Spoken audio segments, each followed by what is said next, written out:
যারা এসেছেন তারা অনেক বেশি খুশি, অনেক বেশি উৎফুল্ল। তাদের পছন্দের যে কোরবানির পশু সেটিকে নিয়ে তারা চট্টগ্রামের সিআরবিতে এসে হাজির হয়েছেন এবং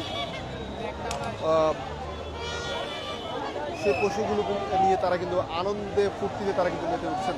দর্শক, আমি আপনাদেরকে একটু ঘুরিয়ে দেখানোর চেষ্টা করছি। এই মুহূর্তে আমি রয়েছি চট্টগ্রামের সিআরবিতে। এই সিআরবিতে কোরবানির পশুর যেই প্রদর্শনী বা র্যালি সেটি কিন্তু অনুষ্ঠিত হচ্ছে।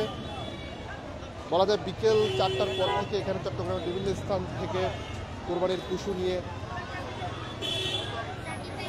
একে একে কিন্তু সবাই হাজির হন এবং প্রতি বছরের মতো এবারও বিভিন্ন পোশাক পরে, যে যার যার মতো করে পোশাক পরে এখানে কিন্তু এসে তারা তাদের কোরবানির যে পশু সেটিকে তারা প্রদর্শনের চেষ্টা করেন।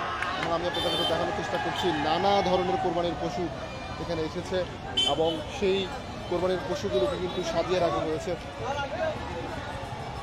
সারিবদ্ধভাবে। মানে যেদিকে চোখ যায়, যতটুকু চোখ যায়, যদ্দূর চোখ যায় আমরা দেখতে পাচ্ছি শুধু কোরবানির পশুর প্রদর্শনী এবং সবাই যে যার যার মতো করে তাদের পশুগুলোকে প্রদর্শনী করার চেষ্টা করছেন। কালকে হয়তো বা এই সময়টাতে মহান রাব্বুল আলামিনের সন্তুষ্টি অর্জনের লক্ষ্যে এই পশুগুলোকে কোরবানি করা হবে। এখন আজ মুহূর্তে এই কোরবানির পশু প্রদর্শনী কেন চলছে।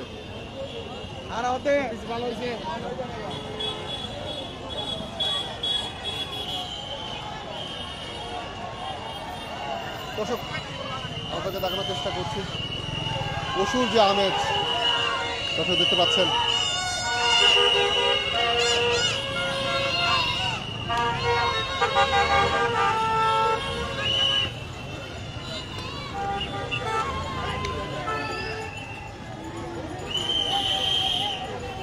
আমরা দেখতে পেয়েছি এখানে বিভিন্ন গ্রুপ হয়ে এসেছে এবং তারা কিন্তু বিভিন্ন গ্রুপ হয়ে এসেছে। তারা কিন্তু নানা তাদের যে পছন্দের বিভিন্ন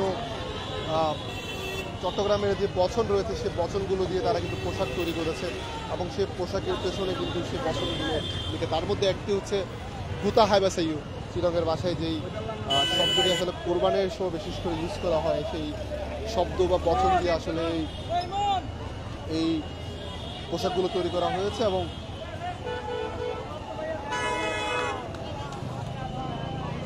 নানা ধরনের পশু আমরা দেখতে পাচ্ছি। অনেক সাজ রব এখানে কিন্তু বিরাজ করছে, বিশেষ করে কোরবানি পশুর গায়ে দেখতে পাচ্ছেন। এখন যে গরুটি যা পশুরে নিয়ে আসা হতো সেটি কিন্তু অনেক সুন্দরভাবে সাজিয়ে রাখা হয়েছে।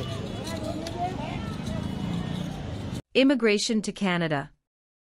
We provide the best quality service and solution for Canada immigration. Please visit our website and contact for details.